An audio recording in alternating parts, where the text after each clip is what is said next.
Hi, it's Alaska Granny. FEMA, the Federal Emergency Management Administration. FEMA can do great things in times of emergencies, just like they're doing now in the times of COVID-19. They're building field hospitals. But in times of emergencies and natural disasters, none of us want to be dependent on the government or FEMA for our basic needs. We can look at the suggestions that FEMA asks us to have for our basic emergency kits that we should all have in our home. I'm going to go over those items with you today and tell you what kind of things I think you should also add to your FEMA emergency kit. FEMA gives you the absolute bare bones basics. They tell you to have enough supplies for 3 days.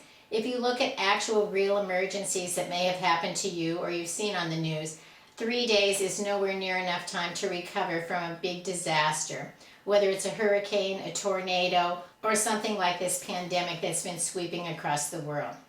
The first thing on your emergency list is water. We know that we need 1 gallon of water per day per person, and you should have it for a minimum of 3 days.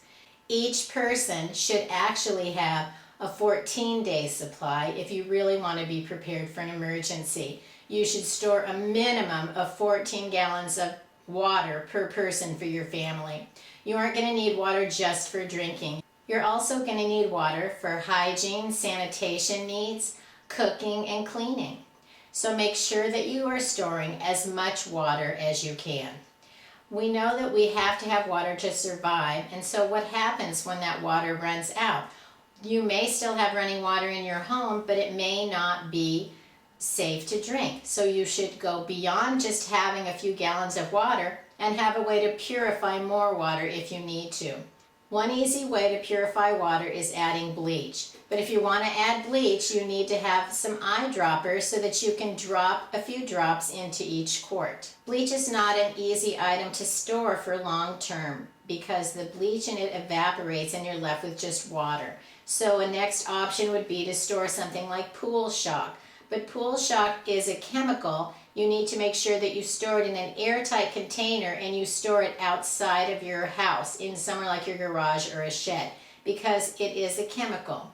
But one little package of pool shock, add some of the powdered pool shock to some water, and then you have made your own bleach and you can use drops of that pool shock water into the water that you want to drink or use for other purposes. A pack of pool shock is a great way to have a nice stockpile of bleach, but you need to make sure that you store it carefully and know that that doesn't last forever either, but you can store pool shock for many years. Another simple way to have fresh water, especially if you want to put something in your bug out bag or your hiking bag, is to get aqua tabs. Each strip of aqua tabs has 10 tablets. 1 tablet can purify water. Stir for 10 minutes and then allow it to sit for 30 minutes and you would have water that's safe to drink. The aqua tabs are really nice. They don't make a terrible weird taste that some water purification additives give water a nasty taste, but the aqua tabs work very well. They're lightweight. They go easily into any little tiny emergency kit, your bug out bag, your hiking bag, your camping gear. The aqua tabs are a great item to have so that you can purify water in many kinds of situations. You can also get potable aqua, which are germicidal tablets that come in a little bottle, and you can drop these into water and purify it also. Whenever you get something like an aqua tab or something like this, make sure you read the directions carefully so you understand how to use it because it varies from item to item of how you make your water safe to drink. Another item you might want to consider is some kind of a water filter. Whether you want an in-home, like a Berkey water filter that you can pour in gallons of water at a time and it gravity feeds down to fresh water, or a personal water filter such as a life straw that you can carry with you no matter where you go and you can drink safely sipping through the life straw to purify the water within the filter itself. There's many different kinds of water filters. It's a great idea to make sure you get at least one for your emergency needs. The next category of supplies is food. You need a minimum of 3 days worth of open and eat, shelf-stable food that you can eat with absolutely no preparation. If you have no running water, no electricity, no way to cook or prepare anything, you want foods you can just open and eat, and you have something to sustain you no matter what. So think about things like crackers with tuna, peanut butter. Open and eat cans of food that are like full meals entrees, like chili, ravioli, tamales, soups. Look at the packets. You can find all kinds of different packets of foods that come in shelf-stable packages. They're designed to be heated in the microwave for 60 seconds, but they're fully cooked. You don't have to heat them up. You can just tear them open and eat them. They're already prepared. You can find healthy options as well as just your family's favorites. You can find everything from rice and grains, pastas, meats, all kinds of, there's just a whole variety of foods that you can find in shelf-stable meals that could be heated up, but they're already fully cooked, so all you need to do is open and eat them, and these are great options. What you need to remember, if you have cans and they do not have a pull top, make sure you add a can opener to your emergency supplies. And if you're looking at putting some food options in your bug out bag, make sure you put in one of the little P38 or P52 can openers, the military can openers, that are very handy. They take up no room and they're extremely useful in an emergency if you needed to open a can. You can find all kinds of granola bars. They can be from fruit to nuts to chocolates to oatmeal. Get the ones that your family likes and enjoys. Look for packets of dried fruits and nuts. Look for dehydrated foods. Look for fruit pouches. Look for juices. Anything you could tear open and eat. Look for things like boxes of cereal and shelf-stable milk. Milk that doesn't need to be refrigerated if cereal is something you like. You can find food for several days that doesn't require any cooking. Start with foods that need water added to them or need to be cooked. Then you could end up with a bigger problem on your hands than just being able to make a meal and deal and figure out what to do next. So make sure you have a 3-day supply minimum of foods that are just open and eat. Then you can go ahead and add foods that you just add water or just need to cook a little bit. And those are great foods to have to shore up your pantry and fill in your long-term food supply so that you have plenty going forward. Don't stop at the minimum. Start with the minimum and build your food storage a little at a time. Every time you go to the store or you have an opportunity to shop, stock up on something else. Keep putting things aside until you have a nice supply. There are all kinds of reasons why we might have emergencies and shortages, and you don't want to find that you didn't supply enough food to feed your family in any situation. Once you have a nice supply of food, make sure you have the items you need to help provide safe meals for yourself.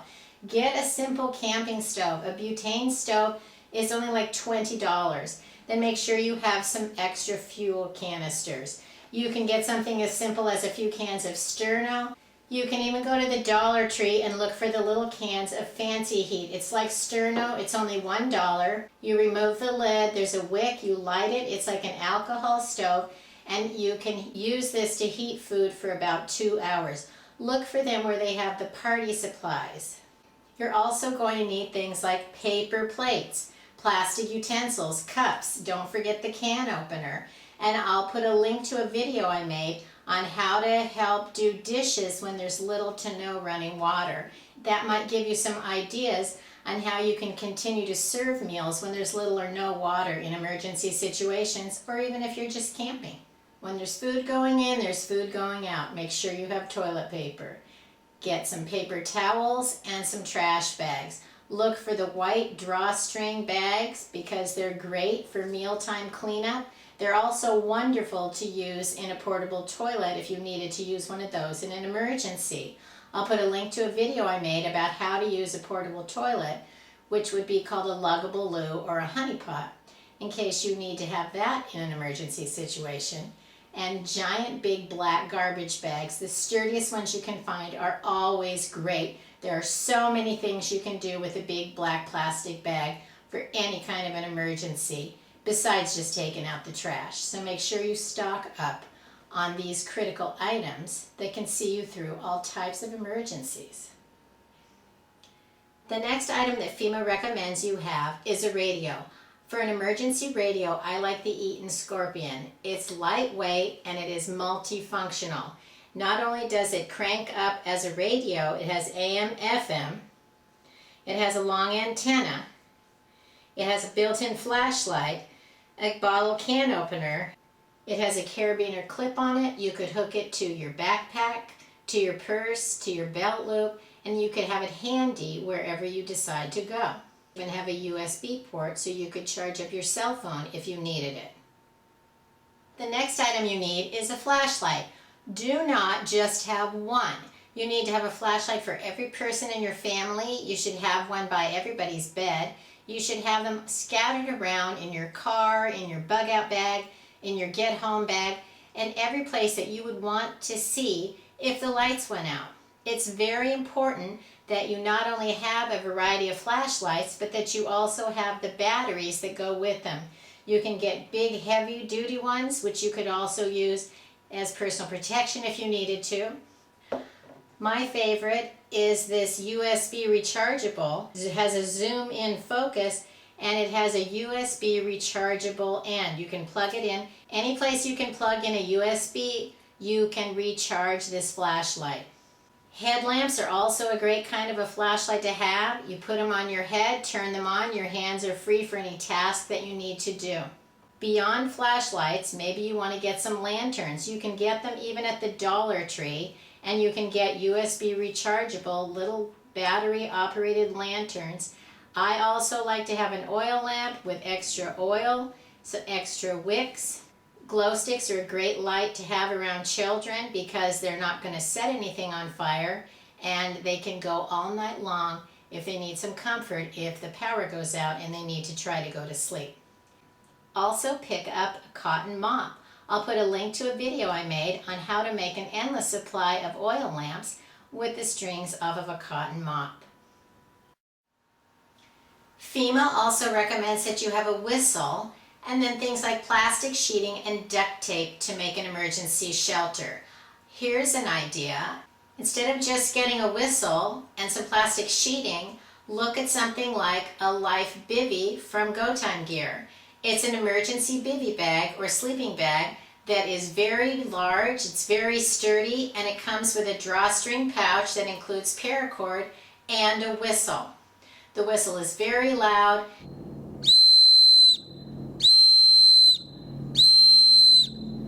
You can also look at the Life Tent, also from Go Time Gear. It sets up like a tube tent. It's made out of extremely sturdy material that's reflective on the inside that comes with the cordage for you to set it up. You can shelter several people in your family together in it. It also includes paracord and an emergency whistle. The combination of the two makes sure that you have great emergency shelters, whether you need to use them in your house or with your bug out bag and use them should you be stranded away from your home. In place of plastic sheeting, you can also use several of your heavy duty black plastic garbage bags, paracord, and duct tape. You need a first aid kit. Make sure you include over-the-counter medications, a thermometer, feminine hygiene supplies, and any prescription drugs that you take. Have some moist towelettes or make your own. You need several tools, including things like pliers, screwdrivers, wrenches, multi-tools. If you use natural gas for your utilities, make sure you also have a utility shutoff tool so you can turn your gas off if there should be a leak after something like an earthquake. If you have to leave your home in any kind of an emergency, make sure you have a route planned. You know where you would go, how you would get there, and that you have a supply of paper maps so that you can find your way if the electronics or your phone stops working. Have some chargers so that you can charge up your electronics that you rely on. If the power goes out, make sure you have a way to charge up your electronics. You can have some backup batteries, extra cords, have a plug that fits the wall and an outlet, say, in your car. Maybe you want to have a solar battery charger. Then plan for emergency situations that could have the greatest impact on you. Do you have a baby? Make sure you have an adequate supply of diapers, wipes, and food. Do you have pets? Make sure you have enough food, extra water for them, and a carrier or a leash or something, their favorite blanket and a toy, so that you have those supplies in a to-go bag should you be forced to evacuate and go somewhere else. You need to have a bug-out bag so that if you had to leave your home, you could. Have a change of clothes in there, have a little bit of all of these different categories of emergencies, and write down a list of the emergency contacts that you would most need to get in touch with, the people that mean the most to you. Write down their phone numbers, their addresses, their contact information. Have a written copy of your bank accounts, your doctor, your hospital, all your most important information. Have an extra copy of those documents in your bug out bag. Know who you could call if you needed help with emergency child care. Have a backup plan so that you're ready for all the different things that can happen to us. There's so many different emergencies that can crop up, and if we just try to think a little bit ahead, make a plan of how to deal with those, we aren't going to just panic and not know what to do. We'll be able to take a deep breath, refer to our plan. We may not like it, but we'll have something that we can think to do that'll help smooth the way to get us through whatever the situation is. The longer we live, the more emergency situations and hardships we will encounter, but the more we go through, the more we know we can go through it, we can do it, and we're going to be okay going forward. So get together the things that you need, that you count on having to keep your life running as smoothly as possible. If you found my video useful, I hope you'll share it with someone else you think might like it. Learn more at alaskagranny.com, and please subscribe to the Alaska Granny channel.